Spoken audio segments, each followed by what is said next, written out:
Assalamualaikum warahmatullahi wabarakatuh. Halo, apa kabar semuanya? Semoga sehat walafiat. Kembali lagi bersama channel saya Hadianur, dan kali ini kita akan lanjutkan pembahasan latihan soal 6.4 materi diagram batang dari data dan diagram kelas 7 kurikulum Merdeka. Baik, langsung saja. Pembahasan yang pertama, di sini ada sebuah tabel nih, tabel distribusi frekuensi cara siswa berangkat ke sekolah. Ada yang berjalan kaki, ada yang naik bus atau angkutan umum, ada yang ojek online, ada yang kendaraan pribadi. Nah, banyaknya yang berjalan kaki, ini terus ini, sejumlah gini, frekuensinya dijadikan frekuensi 7. Jadi, yang jalan kaki ada 7, angkutan umum 9, ojek online 11, kendaraan pribadi ada 5 orang. Pertanyaannya, gambarlah diagram batang dari tabel di atas. Diagram batang, nah, seperti ini. Jadi diagram batang itu kita bikin yang datar ini adalah cara ke sekolahnya, jalan kaki kan, bus, ojek, kendaraan pribadi. Kemudian yang tegak ini adalah frekuensinya atau jumlah siswanya. Nah, jadi itu cara bikin diagram batang. Tapi diagram batang harus diingat bahwa yang awal itu yang paling rendah ini harus dimulai dari 0. Kemudian baru kita bikin skala-skalanya. Per titik ini berapa? Nah, di sini dicontohkan per titik ini ada 2 skalanya. Jadi 0, 2, 4, 6, 8, 10, 12, 14. Jadi tiap titik itu kelipatan 2 ya, seperti itu. Nah, jadi kembali lagi jalan kaki tadi ada 7, berarti jalan kaki. Nah, ini ke sini ya, 7. Bus angkutan umum ada 9, berarti di sini di antara 8 dan 10 juga. Ojek online ada 11, nah di sini di antara 10 dan 12. Kemudian kendaraan pribadi 5, berarti di antara 4 dan 6. Sekali ya. Sekarang nomor 2. Banyak peneliti bidang sains mengkhawatirkan level gas karbon dioksida pada atmosfer bumi yang mengakibatkan masalah perubahan iklim. Diagram di bawah ini menunjukkan level emisi karbon dioksida pada tahun 90 dan 98. Batang dengan warna terang menunjukkan tahun 90 dan warna gelap menunjukkan tahun 98. Nah, ini gambar diagram batangnya. Yang terang tadi yang putih ini adalah tahun 90 dan yang gelap yang hitam ini adalah tahun 98. Pertanyaannya, negara manakah yang berhasil menurunkan level emisi karbon dioksida? Artinya dari tahun 90 ke tahun 98, yang mana yang lebih rendah tahun 98 grafiknya. Nah, kita lihat jawabannya Rusia, Uni Eropa, dan Jerman. Ya, Rusia ini ya kan hitamnya lebih rendah, Uni Eropa ini, dan Jerman. Kalau ini Belanda dari 218 menjadi 236. Naik ya. Cuma gambarnya aja harusnya ini lebih tinggi yang hitam ini ya. Jadi ini cuma kesalahan gambar ini ya. Harusnya yang hitamnya lebih tinggi ini. Karena yang ini kan 218 dengan 236 ya. Jadi yang benar itu cuma Rusia, Uni Eropa, dan Jerman. Kemudian yang B, negara manakah yang mengalami kenaikan level emisi karbon dioksida? Berarti yang hitamnya lebih tinggi. Yaitu Amerika Serikat, Jepang, Kanada, Australia, dan Belanda. Amerika, Jepang ya naik juga, Kanada juga naik, Australia juga naik, dan Belanda tadi ya. Pada diagram kita bisa melihat bahwa di negara USA, Amerika Serikat, mengalami kenaikan level emisi karbon dioksida dari tahun 90 ke tahun 98 sebesar 11%. Tahukah kalian cara mendapatkan hasil 11% tersebut?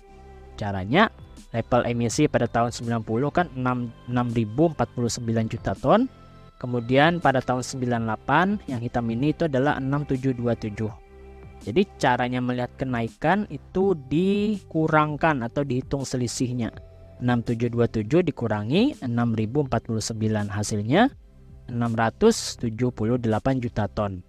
Nah, sekarang pertanyaan yang C, berapakah persentase perubahan level emisi karbon dioksida untuk negara Jerman? Nah, Jerman itu yang mana yang ini? Nah, berarti dari 1209 menjadi 1020. Naik apa turun nih? Turun. Berarti dia mengalami penurunan, ya. Penurunannya berapa? Kita hitung saja. 1209 kurangi 1020. Hasilnya 189 juta ton. Nah, sedangkan untuk persentasenya, penurunannya tadi berarti adalah 189 dibagi kondisi awal, yaitu 1209 dikalikan 100%. Nah, ini dihitung itu hasilnya mendekati 16%. Jadi penurunan level emisi karbon dioksida di Jerman itu adalah 16%. Oke, sekarang yang soal ketiga. Pengguna internet di Indonesia pada Januari 2021 ada sebanyak 202,6 juta atau sekitar 73,7% dari populasi penduduk Indonesia. Angka ini melonjak drastis dari Januari 2020, di mana jumlah pengguna internet di Indonesia ada sebanyak 175,4 juta atau 64% dari populasi penduduk Indonesia pada saat itu. Salah satu kegiatan berselancar di dunia maya yang banyak dilakukan adalah mengakses media sosial. Jumlah pengguna media sosial di Indonesia sendiri juga mengalami peningkatan dari 160 juta pengguna pada Januari 2020 menjadi 170 juta pengguna pada Januari 2021. Nah, ini tabelnya pada tahun 2020 dan pada tahun 2021. Pertanyaannya, buatlah diagram batang dari tabel di atas dengan sumbu vertikal dalam persen. Nah, jadi kita lihat, karena ini ada perbandingan tahun 2020 dan 2021, maka kita akan bikin gambar di grafik diagram batang seperti ini. Ya, tahun 2020 itu yang merah, tahun 2021 yang biru. Ada beberapa media sosial, YouTube, WhatsApp, Instagram, Facebook, TikTok. YouTube, WhatsApp, Instagram, Facebook, TikTok. YouTube tahun 2020 88%. Nah, berarti ke atas ini bawah sini kan 0 nih. Kemudian per garis ini 5 nih. Jadi 0 sini 5 ya. Kemudian 10, sini garis lagi itu 15, 20, 25, 30 dan seterusnya. Jadi per garis itu 5 skalanya ya. Nah, jadi YouTube 88% ini, nah sekitar sini. Kemudian tahun 2021-nya 93,8. Nah, sekitar sini ya, belum mencapai 95 nih ya. WhatsApp 84%. Nah, di sini nah, kira-kira saja gambarnya nih. Kemudian tahun 2021 87,7. Nah, ini mendekati 90. Nah, dan seterusnya. Ini gambar yang A, jawaban yang A. Yang B, berapa banyakkah pengguna internet di Indonesia yang mengakses YouTube pada tahun 2020?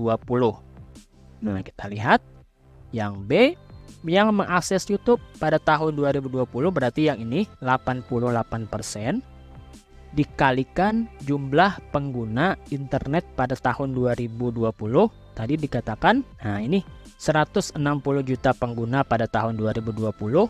Kemudian tahun 2021-nya 170 juta ya. Nah, sehingga tadi 88/100 dikalikan jumlah penduduk yang mengakses media sosial 160 juta. Hasilnya adalah 140 juta orang.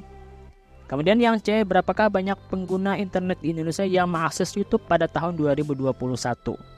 2021 itu yang ini 93,8% dikalikan pengakses media sosial pada tahun 2021 yaitu tadi 170 juta. Nah, kita kalikan hasilnya 159 juta orang.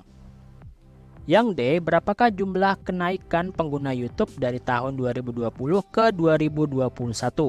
Berapakah persentase kenaikannya? Nah, ini kita hitung saja, kita kurangkan 159 dikurangi 141, hasilnya 18 juta orang di tahun 2021. Berapakah persentase kenaikannya?